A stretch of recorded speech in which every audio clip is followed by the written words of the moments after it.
স্বাগত খেলাযোগে আপনাদের সাথে আছি আমি ফাইম রহমান। শনিবার 15 সদস্যের টি-20 বিশ্বকাপ দল আইসিসিকে জমা দেবে বিসিবি, যেখানে নাজমুল হোসেন শান্তকে দেখছেন সাবেক নির্বাচক ও জাতীয় দলের সাবেক ক্যাপ্টেন হাবিবুল বাশার সুমন।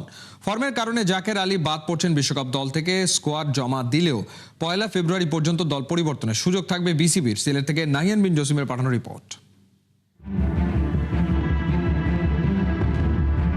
রাত পোহালেই বাংলাদেশের টি-20 বিশ্বকাপের স্কোয়াড ঘোষণা করা হবে, অর্থাৎ আইসিসির কাছে জমা দেয়া হবে। ঠিক বিশ্বকাপ স্কোয়াডটা আসলে কেমন হতে পারে, বিপিএল এর পারফরমেন্সের ভিত্তিতে কেউ কি নতুন করে ঢুকছেন? আমার সঙ্গে আছেন সাবেক নির্বাচক, একই সঙ্গে ক্যাপ্টেন দেখতে পাচ্ছেন চট্টগ্রাম রয়্যালসের টিম ডিরেক্টর হিসেবে কাজ করছেন, মুখে চওড়া হাসি, মাত্রই ঢাকাকে হারিয়ে আসলে বেরিয়ে এসেছেন। নতুন কাউকে আপনি দেখেছেন যারা বিশ্বকাপ স্কোয়াডে আসলে ঢুকতে পারে এরকম কেউ? যেটা কথা হচ্ছিল যে বিপিএল এর কারো এক্সট্রাঅর্ডিনারি পারফরমেন্স দিয়ে কেউ দলে নেওয়া যায় কিনা, সেটা দেখার কিন্তু খুব সুযোগ হয়নি। বাট কিছু কন্টেন্ডার আর ডেফিনেটলি আছে। I think Naim Sheikh did a very dissent job. তিনি নিশ্চয়ই বিবেচনায় থাকবেন। শরীফুল ইসলাম তো দলে খুব ভালো বোলিং করছেন, আমাদের সবসময় ব্রেক থ্রু দিয়ে থাকেন। আই থিঙ্ক রিপন মণ্ডলও খুব ভালো বোলিং করছেন। সো কয়েকটা জায়গা আছে যেখানে আমরা চিন্তা করতে পারি। অলরেডি বিশ্বকাপের দল ঘোষণা না হলেও মোটামুটি কিন্তু মিডিয়ায় একটা দল ঘুরে বেড়াচ্ছে, যেটা হয়তো বা নির্বাচকরা ঠিক করেছেন এবং এটা আগামীকাল জমা দেওয়া হবে। সেখানটায় নাজমুল হোসেন শান্তর না থাকা এবং জাকের আলী অনিকের বাদ পড়া, এই দুটা নিয়ে খুব বেশি আলোচনা হচ্ছে। শান্ত খুব ভালো খেলছেন বিপিএল এর শুরু থেকে সোফার এখন পর্যন্ত, তাকে কি আসলে স্কোয়াডে যোগ করা যেত কিনা? আমরা যদি ওভারঅল চিন্তা করি, না শুধু বিপিএল না, আমরা শান্ত সিজন প্লেয়ার, অবশ্যই ও তার টি-20 পারফরমেন্স আমরা যেরকম দেখেছি টেস্ট ম্যাচ ও ওডিআই ততটা ভালো নয়, but I think still is a very good contender স্কোয়াডের জায়গা পাওয়ার মতো। টি-20 কিন্তু এখন কিন্তু এমন না যে টি-20 মানেই আপনাকে আনঅর্থোডক্স শট খেলতে হবে। টি-20তেই কিন্তু আমরা দেখেছি ভালো শট খেলে কিন্তু রান করা যায়। শান্ত প্রুভড বিফোর, আমার মনে হয় শান্ত সেঞ্চুরি আছে টি-20 ক্রিকেটে। এখন he looks in good form এবং যখন এরকম ব্যাটসম্যান ব্যাটিং করে সাকসেস রেটটার সম্ভাবনা বেশি থাকে। সো আমি প্রেডিশন নির্বাচকরা তাকে নিয়ে চিন্তা করছেন হয়তো, আমি আশা করছি। আপনার কোনো স্পেশাল নাম আছে একটা যেটা আপনি দেখতে চান? I think Shanto can be contender, শান্তকে আমরা একটু বিবেচনা করতে পারি। অনেক ধন্যবাদ। আপনার ফ্লাইট আছে, তো আপনাকে ছেড়ে দিই। হাবিবুল বাশারের সঙ্গে কথা হচ্ছিল বিশ্বকাপ স্কোয়াড নিয়ে, যেখানে তিনি বলছিলেন যে জাকিরকে নিয়ে অনেকটা আশা ছিল, বাট বিপিএলে তিনি আশার বেলুনটা অনেকটা চুপসে দিয়েছেন। বাট রিপন মণ্ডলরা রীতিমতো চাঁদের আলো হয়ে কিন্তু আলো ছড়াচ্ছেন, শান্ত আলো ছড়াচ্ছেন। স্কোয়াডে সবশেষ স্কোয়াডে না থাকলেও তারা কিন্তু বিশ্বকাপের জন্য বিবেচনায় থাকতেই পারেন। Nahiyan Bin Jasim, 71, Sylhet international cricket stadium, Sylhet. BPL এর মাঝ পথেই কান পাতলে শোনা যায় টি-20 বিশ্বকাপের স্কোয়াড নিয়ে গুঞ্জন। কে থাকবেন স্কোয়াডে আর কে না, তা নিয়েই সবার আগ্রহ, কিন্তু নির্বাচকদের দুশ্চিন্তাটা আরো বেশি। যে নামগুলোর বিশ্বকাপ স্কোয়াডে হওয়ার কথা অটো চয়েস, তারাই আছেন ঘোরতর অফ ফর্মে। বিশ্বকাপে ইনিংস শুরু করার গুরু দায়িত্ব সামলাবেন কে? ফয়সাল হাবিবের রিপোর্ট। এশিয়া কাপ এবং আফগানিস্তানের বিপক্ষে দুর্দান্ত পারফর্ম করে বাংলাদেশের টি-20 সেটআপে অটো চয়েস বনে গেছেন সাইফ হাসান। শুধু তাই নয়, টি-20তে বাংলাদেশের ভাইস ক্যাপ্টেনও সাইফ। কিন্তু চলতি বিপিএলে ঢাকা ক্যাপিটালসের সাইফকে অপরিচিতই মনে হচ্ছে। ঢাকার ওপেনার 3 ম্যাচে রান করেছেন মাত্র 11। সেই 11 রান করতে খেলেছেন 25টা বল। প্রায় প্রতি ম্যাচেই একের পর এক ডট বল খেলে নিজের উপর প্রেসার বাড়াচ্ছেন সাইফ। এরপর সেই চাপে ভেঙে ভুল শট খেলে হচ্ছেন আউট। চট্টগ্রাম রয়্যালসের বিপক্ষে শরীফুল ইসলামের বলে যেমন বাজে শট খেলে আউট হয়েছেন সাইফ, তা নিশ্চিতভাবেই চিন্তা বাড়াবে নির্বাচকদের। আশঙ্কার বিষয় শুধু সাইফই নয়, দুশ্চিন্তা থাকছে ওপেনিং জুটিটা নিয়েই। ডানহাতি বাঁহাতি কম্বিনেশনের কারণে সাইফ হাসান আর তানজিদ তামিমকে দিয়ে ইনিংস শুরু করানোর পরিকল্পনা করেছে টিম ম্যানেজমেন্ট। পারভেজ হোসেন ইমনের চলতি বিপিএলে 4 নম্বরে ব্যাটিং করা তেমনই ইঙ্গিত দিচ্ছে। উঠতে থাকা ইমনের ব্যাটে দর্শক ম্যানেজমেন্ট ভরসাও পাচ্ছে, কিন্তু ওপেনিং এর 2 ক্যান্ডিডেটই রান খরায় আছে। 4 ম্যাচে 61 রান করা তামিম 1 ম্যাচেও ভালো শুরু পাননি। উড়ন্ত সূচনা দিয়ে সাজঘরে ফিরেছেন এমনও নয় ঘটনা। তামিমের বাজে ফর্মের কাটাঘায়ে নুনের ছেটা দেবে মাল্টি ন্যাশনাল টুর্নামেন্টে ওর ফর্ম। এশিয়া কাপ বিশ্বকাপে তামিমের গড় 12-র চেয়েও কম। জাতীয় দলের বিবেচনায় থাকা ওপেনাররা যখন রান করতে পারছেন না, তখন জাতীয় দলের বাইরে থাকা টপ অর্ডার ব্যাটাররা কিন্তু আছেন দারুণ ফর্মে। চলতি বিপিএল এর সর্বোচ্চ রান সংগ্রাহকদের লিস্টে সেরা 5-এর 2জন top order batter. Najmul Hossain Shanto ইতোমধ্যে একটা সেঞ্চুরি করেছেন, নাইম শেখ শুরু পাচ্ছেন প্রায় প্রতি ম্যাচেই, খেলেছেন ম্যাচ জেতানো ইনিংসও। বাজে ফর্মে থাকা ওপেনার এবং নির্বাচক প্যানেল দুই জায়গাতেই চাপ দেবে শান্ত নাইমদের করা রান। সাইফ তামিমরা নিজেদের প্রমাণ করেই দলের অপরিহার্য সদস্য হয়েছেন। বিশ্বকাপ স্কোয়াডে শেষ পরিবর্তন আনার আগে এখনো সময় বাকি আছে, তাই সাইফ তামিমদের যত দ্রুত সম্ভব রানে ফিরতে হবে। কিন্তু টানা বাজে ফর্মে থাকলে নির্বাচকদেরও বাধ্য হয়ে অন্য কিছু ভাবতে হবে। কদিন আগেই ভারতের ভাইস ক্যাপ্টেন শুভমান গিল বাদ পড়েছেন বিশ্বকাপ স্কোয়াড থেকে। বাংলাদেশের বেলাতেও তেমন কিছু অপেক্ষা করছে কিনা কে জানে। ফয়সাল হাবিব, ৭১। উড়তে থাকা ঢাকা ক্যাপিটালসকে এবার মাটিতে নামিয়ে আনলো চট্টগ্রাম রয়্যালস। বিপিএল এর সিলেট পর্বের ম্যাচে মোহাম্মদ মিঠুনের দলকে 10 উইকেটে হারিয়েছে চট্টগ্রাম। টার্গেট বন্দরনগরের দল টপকে যায় কোনো উইকেট না হারিয়েই। খালিদ জামিলের ম্যাচ রিপোর্টে বিস্তারিত।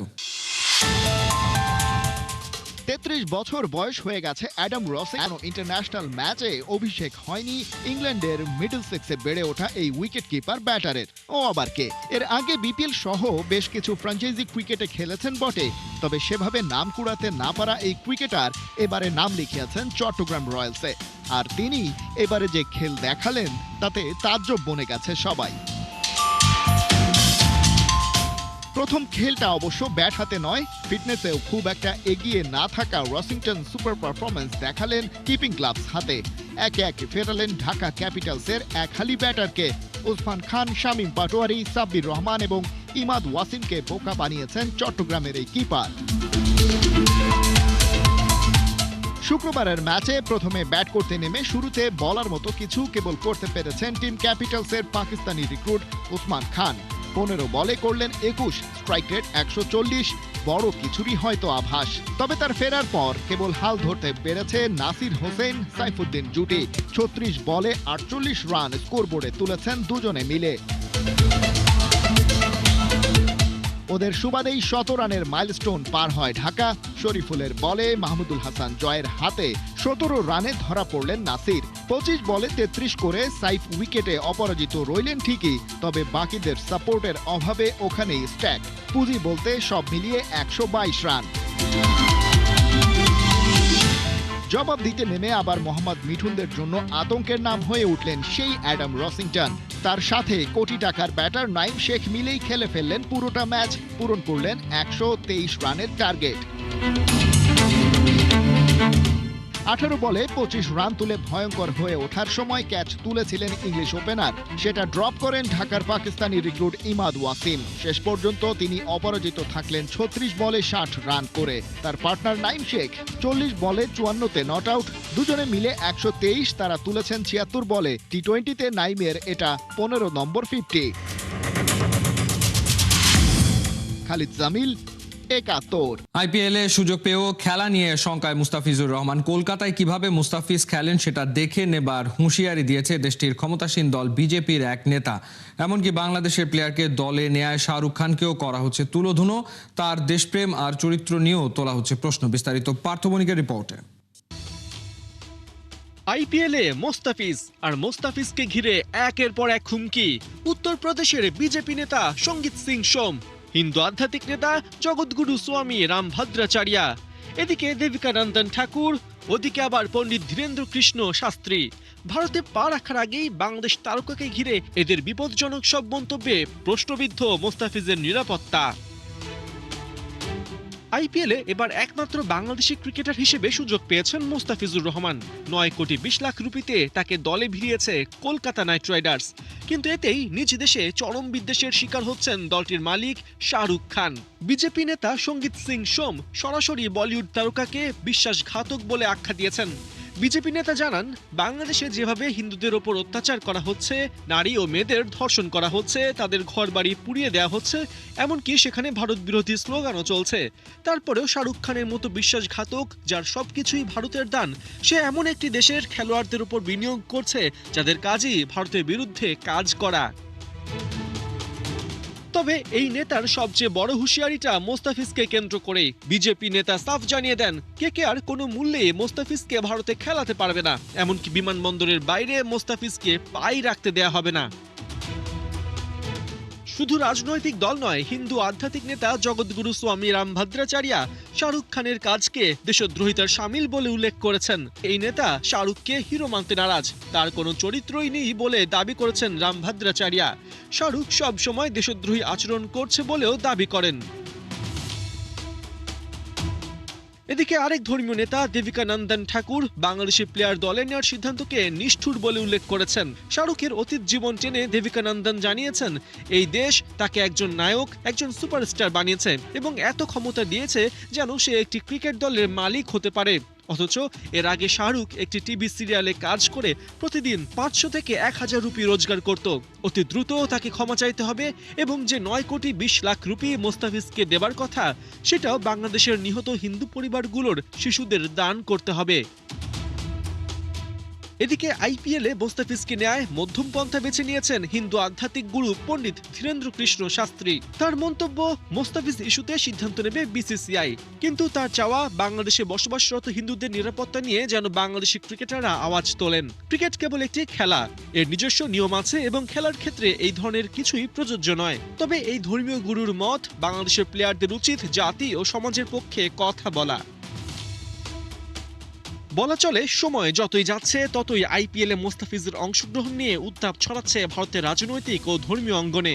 এমন অবস্থায় মার্চে হতে যাওয়া আইপিএল এর আগে এই উত্তাপ কমে নাকি আইপিএলে মোস্তাফিজের অংশ নেওয়া অসম্ভব হয়ে পড়ে, সেটাই দেখার অপেক্ষা।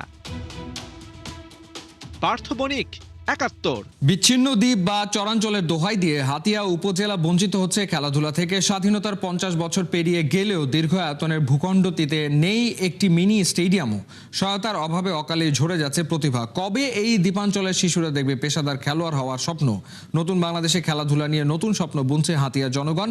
তাদের ভাবনা শুনেছে ৭১-এর খেলাযোগ। নোয়াখালীর হাতিয়া ঘুরে এসে জানাচ্ছেন হাসান সজীব। ২১০০ বর্গ কিলোমিটারের একটা বিশাল উপজেলা। অনেক জেলার আয়তনও এতটা নয়। ২০১১ সালের আদমশুমারি অনুযায়ী যেখানে প্রায় ৪.৫ লাখ মানুষের বাস, কেবল দ্বীপ বা চরাঞ্চলের দোহাই দিয়ে যে ভূখণ্ডের মানুষের স্বপ্নকে গলা টিপে হত্যা করা হচ্ছে জন্মের পর থেকেই। বলছি নোয়াখালী জেলার হাতিয়া উপজেলার কথা। খেলাধুলা থেকে বঞ্চিত এই জনপদের কথা শুনবে ৭১ খেলাযোগ। সন্ধ্যা পেরিয়ে তখন রাত, কিন্তু এমন দৃশ্য দেখে সেটা বোঝার উপায় কোথায়? দেশের প্রত্যন্ত এক অঞ্চল, কনকনে শীতে চলছে নাইট ফুটবল টুর্নামেন্ট। দর্শকের এমন উপস্থিতি যে কাউকে করবে অবাক। এদেশের ফুটবল উন্মাদনা কোন লেভেলের তার এক জলজ্যান্ত উদাহরণ এই মুহূর্তগুলো। এটা কিন্তু একটা মাঠ, একটা কৃষি জমি। শুধুমাত্র শীতকালে অথবা শুষ্ক সিজনে আমরা এই জমিগুলোকে ব্যবহার করে রোলার দিয়ে, মই দিয়ে আমরা একটা ফুটবলের মাঠ তৈরি করি। গ্রামগঞ্জে যারা যে খেলাগুলো আয়োজন করে, এভাবে আপনি যে কথাটা বলছিলেন, এভাবে কিন্তু আসলে প্রফেশনালভাবে একটা ফুটবলার উঠে আসার কোনো সুযোগ নাই। ৭১ খেলাযোগকে পেয়ে আক্ষেপ, আবেগের সুর এ অঞ্চলের মানুষের কণ্ঠে। কেবল চরাঞ্চল বলেই এখানের মানুষ স্বপ্ন দেখতেও ভয় পায় প্রফেশনাল খেলোয়াড় হতে। আমাদের দুঃখের বিষয় হলো আমরা নদীভাঙ্গা মানুষ, গাঁওয়া মানুষ, কিন্তু যারা বাইরের থেকে আসে চাকরিজীবী, বড় উচ্চ লেভেলের, তারা আমাদের হাতিয়াকে ঘৃণার চোখে দেখে। তারা বলে এখান থেকে কোনো ছেলে উঠবে না। কিন্তু বাংলাদেশের ক্রীড়া সংস্থা থেকে যে টাকাটা হাতিয়াতে আসে লুটপাট করে খাই ফেলা। অভিযোগের পর অভিযোগ। স্বাধীনতার 50 বছর পেরিয়ে গেলেও হাতিয়া অবহেলিত। অথচ চাইলেই এই ভূখণ্ডকে কতভাবেই না কাজে লাগানো যেত। প্রায় 5 বছর ধরে মিনি স্টেডিয়ামের কাজ চললেও তা আলোর মুখ দেখেনি। প্রচুর সরকারি জায়গা জমি পড়ে থাকলেও তা নিয়ে নেই পরিকল্পনা। রাজনৈতিক নেতা থেকে সরকারি কর্মকর্তা সবাই হাতিয়ার সম্পদ ভোগ করে গেলেও কারো মাথা ব্যথা নেই খেলাধুলা নিয়ে। হাতিয়া উপজেলায় পা পড়লে যে কেউ অবাক হবে। এখানে আছে সরকারি কর্মকর্তাদের জন্য অট্টালিকা, বিলাসবহুল গাড়ি, অভ্যন্তরীণ যোগাযোগ ব্যবস্থাও মন্দ নয়। যুগের পর যুগ সব সুযোগ সুবিধা ভোগ করেছে বিগত বছরগুলো সাংসদ ও সরকারি কর্মকর্তারা, কিন্তু কারো মাঝে ন্যূনতম এই ইচ্ছা শক্তি ছিল না এত বড় আয়তনের উপজেলা থেকে খেলাধুলায় সবাইকে উৎসাহিত করা। এটা আমাদের কোনো আক্ষেপ না, এটা আমাদের কষ্ট। আমরা আমাদের অধিকার থেকে বঞ্চিত হচ্ছি। যদি জাতীয়ভাবে এবং স্থানীয়ভাবে যারা আছে এদেরকে যদি আমরা সঠিকভাবে প্যাট্রোনাইজ করতে পারি, এদেরকে যদি সঠিকভাবে আমরা নার্সিং করতে পারি, তাহলে জাতীয় পর্যায়ের খেলোয়াড় এখান থেকে উঠে আসবে। দাবি থাকবে যে আমরা একটা ভালো মানের স্টেডিয়াম এবং প্রতি বছর যাতে করে এখান থেকে যাচাই বাছাইয়ের মাধ্যমে প্লেয়ার সিলেক্ট করা হয়। বিচ্ছিন্ন দ্বীপ, নদী ভাঙনে দিনকে দিন ছোট হয়ে যাচ্ছে হাতিয়ার এই ভূখণ্ড, আর তার দোহাই দিয়ে স্বপ্ন শুরু হওয়ার আগেই তাকে দমিয়ে রাখা হচ্ছে।